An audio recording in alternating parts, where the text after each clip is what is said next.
Hello, my name is Jennifer-Ruth Green. It's an honor to be able to talk to you tonight.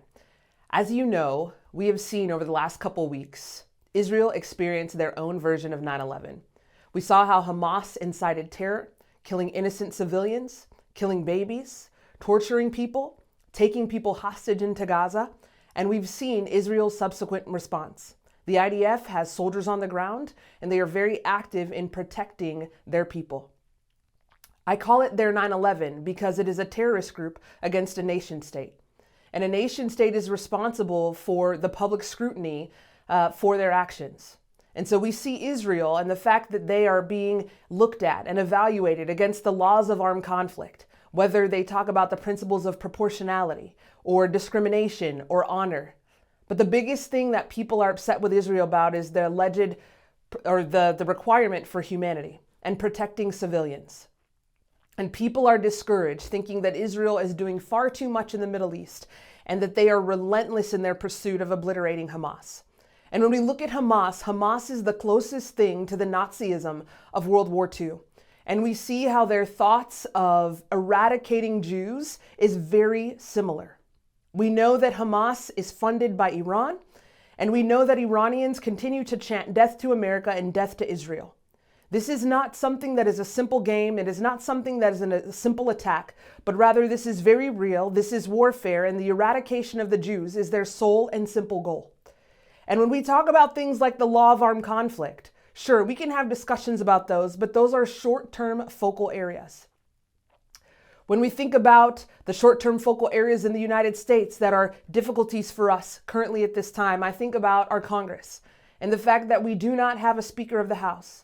The fact that we cannot convene the body that is designed and required to declare war. The fact that we don't have a budget. The fact that we are on a continuing resolution that is only going to last for the next several weeks. And that is something that on a worldwide stage is very important.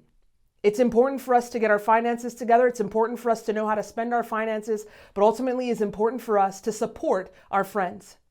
Israel is a very important piece of democracy in the Middle East.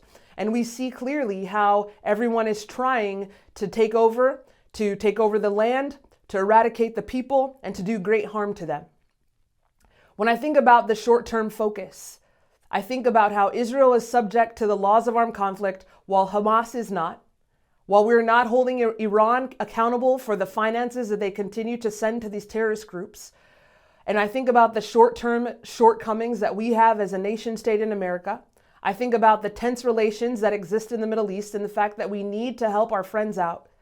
But I think what's more important than identifying all of these pieces of this short-term focal area is the fact that we have a long-term focus disability. We are not functioning capably when we are not thinking of a strategy that evaluates our long-term focus.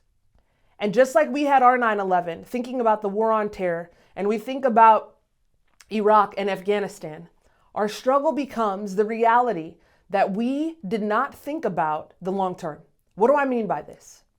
Well, I believe we firmly spent the first 18 months taking care of our enemy.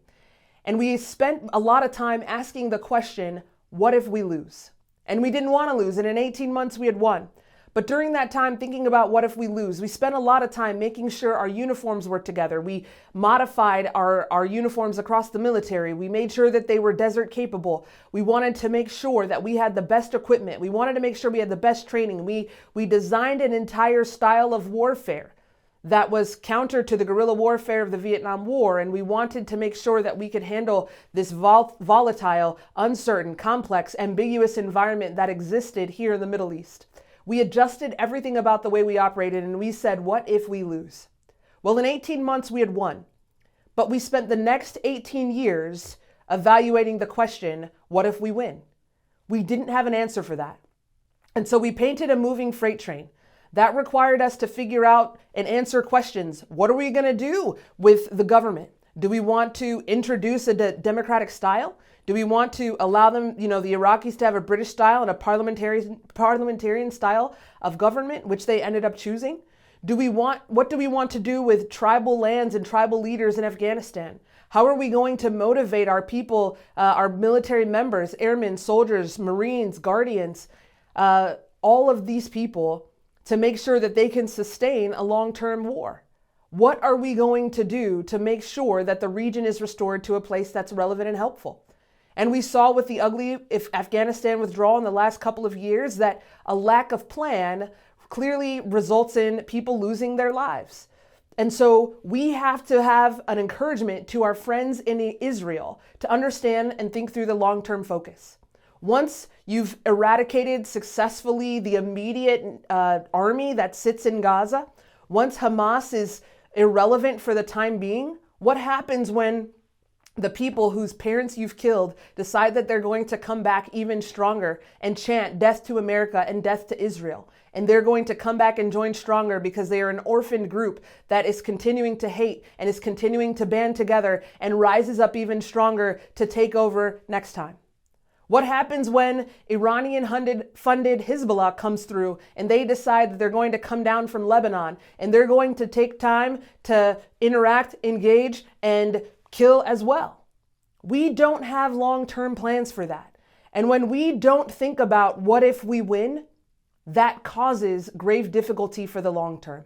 And I would ask our friends in Israel to consider that. I would ask our friends in Washington to consider that. I would ask America to consider that. Let's look at leaders who think that way. If you're a leader that thinks that way, let's get involved and stand strong and stand firm for something. There's a quote by John Stuart Mills that I like. John Stuart Mills said, "War is an ugly thing, but not the ugliest of things. The decayed and degraded state of moral and patriotic feeling, which thinks that nothing is worth war, is much worse.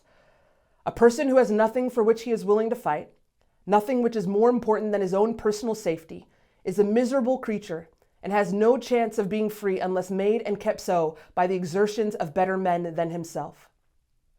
War is something that is happening. It is not something that we can get away with. It is not something that will not continue. We must pray for peace in the Middle East. Psalm 122:6 demands it. But if we decide to bury our head in the sand, we are those people who think that nothing is worth war. It is very important that we stand with Israel. We have to commit to being the better men and women in this situation. We have to think long term, and we have to make sure that we support our friends Israel because they deserve it. Our nation deserves it. The world deserves it. And we have real enemies trying to combat us. The time is now. Let's get it together. Thank you.